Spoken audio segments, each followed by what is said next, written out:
राम जी, कैसे आप सब। हरियाणा जॉब सिटी चैनल पर एक बार फिर से आप सभी का स्वागत है। तो गाइज, एचएसएससी की कार्यप्रणाली पर सवाल उठाते हुए आज फिर से एक और आर्टिकल छपा है कि कारगुजारी एचएसएससी की ओर भुगतना पड़ रहा है अभ्यर्थियों और हरियाणा सरकार को। और आवेदन के 1 साल के बाद नियम बदले, 41 एफएसओ की भर्ती अटकी। पूरी अपडेट आपके साथ शेयर की जाएगी, इसके लिए आप वीडियो में अंत तक जरूर बने रहे। और हाँ गाइस, वीडियो को भी लाइक और कमेंट करना ना भूलें। तो जान लेते हैं आज की पूरी अपडेट। देखो, अपडेट है कारगुजारी एचएसएससी की ओर भुगतना पड़ रहा है अभ्यर्थियों और हरियाणा सरकार को। तो इस समय जो गलियारे में सबसे ज़्यादा चर्चा हरियाणा कर्मचारी चयन आयोग की कारगुजारी की हो रही है। चर्चा यह हो रही है कि गलतियां एचएसएससी कर रहा है और उसका भुगतान लाखों युवा अभ्यर्थियों और हरियाणा की मौजूदा सरकार को करना पड़ रहा है। तो गाइज, ये बिल्कुल ठीक है कि गलती कोई और रहा है और उसका जो खामियाजा है वो कोई और भुगत रहा है। तो सबसे पहले क्या चर्चा हो रही है कि सबसे पहले चर्चा है कि जब से भारत भूषण भारती एचएसएससी के चेयरमैन पद से हटे हैं, तब से एचएसएससी ठीक ढंग से सरकारी पदों पर भर्तियां नहीं कर पाया। तो गाइज, यहाँ पे बिल्कुल ठीक है। जब भारत भूषण भारती एचएसएससी के चेयरमैन पद पर थे, तब बहुत अच्छे तरीके से भर्तियाँ वो पूरी हो गई थी। लेकिन जब से जो मौजूदा चेयरमैन हैं, तब से एचएसएससी ठीक ढंग से एक भी सरकारी पदों पर भर्तियां नहीं कर पाए हैं। और उनके हटने के बाद सबसे पहला पेपर पुलिस सिपाही का था, मगर जिस दिन पेपर हुआ उससे एक दिन पहले ये पेपर लीक हो गया। और इसके साथ ही क्या चर्चा है कि अगर सीटी की घोषणा से पहले उन विज्ञापित पदों पर भर्तियां पहले ही हो जाती तो उन्हें वापस लेने की ज़रूरत नहीं पड़ती। कैनल पटवारी, रासप पटवारी जैसे ग्राम सचिव पदों पर परीक्षा स्थगित की गई है। अगर परीक्षा स्थगित ना होती और निर्धारित समय पर हो जाती तो युवा अब तक नौकरी कर रहे होते, मगर एचएसएससी की ढीली कारगुजारी के कारण परीक्षा स्थगित हो गई और बाद में ये पद वापस ले लिए गए और सीटी में फंस गए। और साथ ही गलियारे में यह भी चर्चा है कि जो पेपर्स बनाने वाली एजेंसी ने गलती की है, उसका जो जिम्मेवार है वो कोई और नहीं बल्कि हरियाणा कर्मचारी चयन आयोग में आयोग के चेयरमैन हैं। इसमें देखो, साफ कहा गया कि पेपर सेट कराने का जिम्मा हरियाणा कर्मचारी चयन आयोग में आयोग के चेयरमैन करते हैं कि किस एजेंसी को एक काम देना है, वही तय करते हैं। अगर किसी पेपर में गलत सवाल निकलता है या फिर सवाल रिपीट होते हैं, तो यह जिम्मेवारी सीधे तौर पर उस जिम्मेवार पद पर बैठे व्यक्ति की होती है जिसने एजेंसी से पेपर सेट करवाया है और प्रिंट करवाकर सेंटरों पर भिजवाया है। एजेंसी ने अगर गलती की है तो जिम्मेवार पद पर बैठा व्यक्ति अपनी जिम्मेवारी से भाग नहीं सकता। यानी कि अगर एजेंसी ने गलती की है तो इसका सीधे तौर पर जिम्मेवार जो आयोग के चेयरमैन हैं वो हैं, क्योंकि एजेंसी को काम का जिम्मा आयोग के जो चेयरमैन हैं उन्होंने सौंपा था। वैसे तो जिम्मेवार व्यक्ति, और ये कोई अखबार ही नहीं बल्कि हाईकोर्ट ने भी कई बार कहा है कि ह्यूमन रिसोर्स चीफ एग्जामिनर और अन्य को नियुक्त करने का काम एचएसएससी का है। तो इसलिए 41 सवाल रिपीट होने के लिए अगर कोई जिम्मेवार है तो वो एजेंसी नहीं, एजेंसी ने आयोग के नाम पर काम किया है, इसलिए आयोग जिम्मेवार है। और साथ ही गलियारे में यह भी चर्चा है कि अखबार में छपा है कि जिस एजेंसी ने पेपर सेट किया था उसके जो एमडी और अन्य पदाधिकारियों ने योग के चेयरमैन के साथ मीटिंग बताई है और 41 सवाल रिपीट होने के कारणों की जानकारी दी है। यह एक सीक्रेट मीटिंग थी।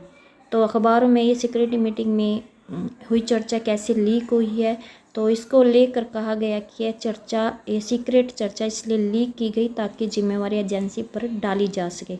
ठीक है, अगर एजेंसी की गलती है तो एजेंसी को सज़ा मिलेगी, लेकिन एजेंसी को हायर किसने किया? तो माननीय चेयरमैन साहब, एजेंसी को आपने ही हायर किया है, तो सबसे ज़्यादा गलती आपकी बनती है।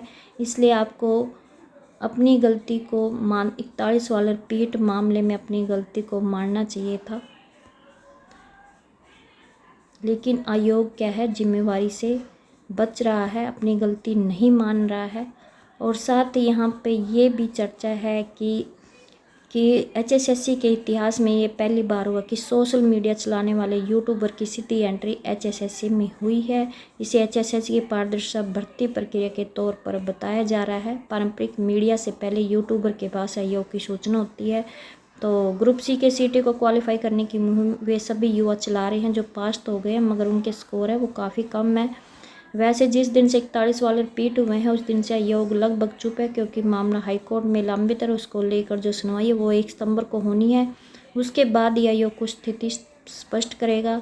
और टीजीटी पदों के अभ्यर्थियों की दस्तावेज जांच लगभग पूरी हो चुकी है। वो फाइनल रिजल्ट घोषित होने का इंतजार कर रहे हैं। और साथ ही ग्रुप सी के अन्य ग्रुपों के अभ्यर्थी शेड्यूल जारी होने का इंतजार कर रहे हैं। और ग्रुप डी का सीटी देने के लिए पंजीकरण कराने वाले 11 लाख से ज़्यादा युवा सीटी की डेट का इंतज़ार कर रहे हैं, यानी कि सभी युवा एचएसएससी की तरफ देख रहे हैं। एक और अपडेट है वो भी आपके साथ शेयर कर देते हैं। तो अगली अपडेट क्या कि आवेदन के 1 साल के बाद नियम बदले, 41 एफएसओ की भर्ती अटकी। तो गाइज यहाँ पर ये 11 माह पहले आवेदन लिए जाने के बाद भर्ती प्रक्रिया वो रोक दी गई है। सूत्रों का कहना है कि आवेदन लिए जाने के बाद एचपीएससी ने इसमें नियमों में पेंच बताया है। हालांकि ड्रग डिपार्टमेंट की ओर से इन्हें स्पष्ट किया, परंतु कमीशन ने नहीं माना है। और इसके बाद food safety and standard authority of India की ओर से नियमों में बदलाव कर नोटिफिकेशन जारी किया गया। अब बदले गए नियमों के आधार पर फाइल सरकार के पास पहुंची है और ऐसे में यह भर्ती भी अब नए सिरे से हो सकती है, क्योंकि जब बदले गए नियमों को सरकारी मंजूरी देगी तो उसके लिए इस एक्ट में बदलाव करना होगा। तो ऐसे में जो एफएसओ बनने का सपना देख रहे युवाओं को एक और बड़ा झटका लगा है। तो पेंच जो फंसा है वो फंसा है शैक्षणिक योग्यता को लेकर।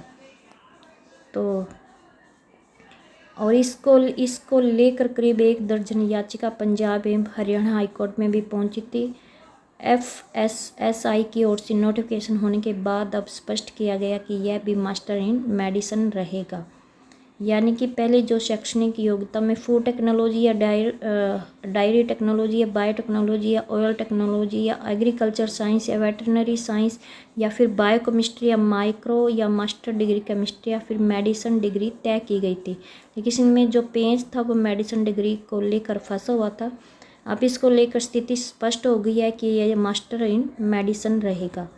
और तो फिलहाल 41 एफएसओ की भर्ती होनी है। प्रदेश में एफएसओ की कुल 46 पोस्ट हैं, लेकिन अभी नियमित एफएसओ 3 ही है। और ये यहाँ पे बताया गया है कि ऐसे फंसता रहा पेंच। प्रदेश में 4 साल पहले राज्य सरकार की ओर से 41 एफएसओ भर्ती की मंजूरी दी थी। इसके बाद फूड एंड ड्रग डिपार्टमेंट ने प्रस्ताव बनाकर एचपीएससी को भेजा गया, लेकिन करीब 2.5-3 साल तक दोनों के बीच पत्राचार चलता रहा और आखिर पिछले 3 सितंबर को इसका विज्ञापन जारी कर दिया गया था। शुरुआत में ही योग्यता को लेकर आपत्तियां होने लगी थी, लेकिन कमीशन ने आवेदन लेने की प्रक्रिया जारी रखी और 27 सितंबर तक एफएसओ बनने की चाहत रखने वाले युवाओं ने आवेदन जमा करा दिए हैं और परीक्षा का इंतज़ार करने लगे। लेकिन योग्यता को लेकर कमीशन ने ड्रग डिपार्टमेंट की कोई दलील नहीं मानी, जिस पर मामला एफएसएसआई तक पहुंचा। तो ये कुछ अपडेट थी जो आपके साथ शेयर की गई। आई होप आपको ये अपडेट अच्छी लगी। प्लीज़ चैनल को सब्सक्राइब और वीडियो को लाइक